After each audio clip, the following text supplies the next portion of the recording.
लोकवृत्त मराठी, लोकशाहीचा खरा आवाज।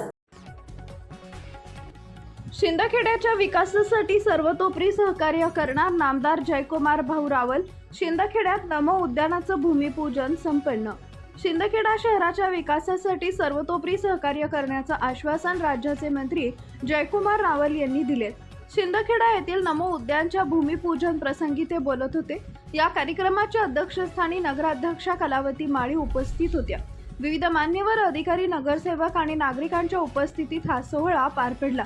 यावेळी बोलताना जयकुमार रावल यांनी शहराच्या सर्वांगीण विकासासाठी एकोप्याने काम करण्याचं आवाहन केले। तसेच पाणी पुरवठा योजना, भुयारी गटारी आणि रस्ते विकासाच्या कामांमध्ये कोणताही हलगर्जीपणा सहन केला जाणार नाही असा इशाराही त्यांनी दिलाय। शिंदखेडा शहरातील छत्रपती शिवाजी महाराज चौक ते भगवा चौक या रस्त्यासाठी 13 कोटी रुपयांचा निधी मंजूर झाल्याची माहितीही त्यांनी यावेळी दिली आहे। दरम्यान नमो उद्यानाच्या माध्यमातून शहरात सुंदर आणि सुबक उद्यान उभारण्याचा संकल्प व्यक्त करण्यात आला असून नागरिकांसाठी हा एक महत्त्वाचा विकास प्रकल्प ठरणार आहे। कार्यक्रमाचे प्रास्ताविक मुख्याधिकारी श्रीकांत फागणेकर यांनी केले, तर सूत्रसंचालन प्राध्यापक दीपक माळी यांनी केले। शिंदखेडा शहराच्या विकासासाठी सर्व गट तट विसरून एकत्र येण्याचं आवाहन यावेळी करण्यात आलंय।